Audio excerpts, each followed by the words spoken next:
If you can take me back to, what year was it when you actually first came on the project? Was that 73 or 74? I came on it very early on. I was the first person on the picture, other than, well, Peter Benchley wrote the book, Zanuck and Brown bought the book. They sent me the galley sheets to do some drawings, some shark drawings.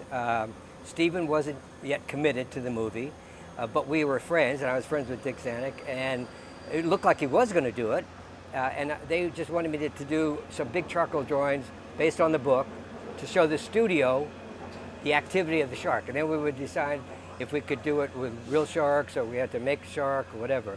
And so that would be summer, roughly late summer of '73. Do you remember what the first sketch you did, like what scene from the script you decided to first render in those charcoal drawings? Yeah, I have 24 of them, and we're going to do a film festival in Martha's Vineyard, and I do sell them online. I have a website, joealvesmovie.com, and I have some of those on.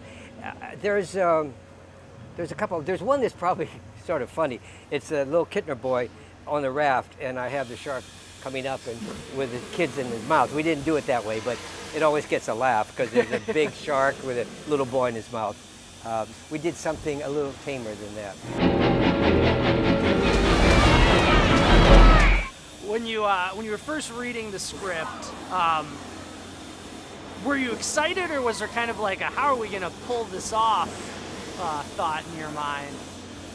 I was excited because that's just my nature, you know. I did 90 episodes of Night Gallery, and so I was used to getting a lot of scripts with a lot of problems, and how do we do it, you know? And of course, at that time, you only had a few days to come up with an idea. But with JAWS, it sort of grew. First, it did the sketches, and then Stephen got involved, and then they committed to do the movie, and then they asked me to find somebody to build the shark, because the studio said it would take 2 years to do it. And then it was scouting the locations, finding out where to shoot it, doing surveys for the right depth of water. So it was just an evolutionary process. As a designer, I had the normal sets to build and boats to build, and research shark on the other hand, and get it to look right. I did a sculpture of the shark, worked with an ichthyologist by the name of Leonard Campagno, who's huge. He was in Smithsonian Magazine last year. So it was just a complexity of things to do. As a production designer, you generally don't get that involved with special effects, but I got pretty involved with those guys and coordinated between production and Stephen as to what state of development they were in and what we could expect to have ready.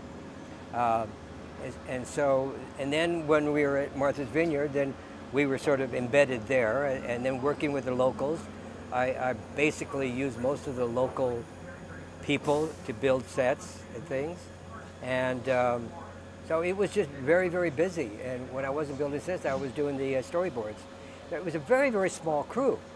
And then we added them as we needed them. And then the end of the movie, when we came back and Stephen had some extra shots, we did some in my backyard. We did one in Verner's pool, and we built this thing. So it was big movie, but small movie. I think that I am familiar with the fact that you are going to ignore this particular problem until it swims up and bites you on the ass. The movie's famous for all the problems with the shark and the shooting on the ocean and stuff. If you could go back in time and redo it, but still with 1974 technology, what do you think you would do different, knowing what you know now? I wouldn't start shooting in June. I would start shooting a year from June. When I did JAWS 2, we had much more time. I did Close Encounters. I had a year before we started shooting. Yes, give us another year and we would have a dead-on mechanical shark. That time, I think, is the whole big thing. Yeah.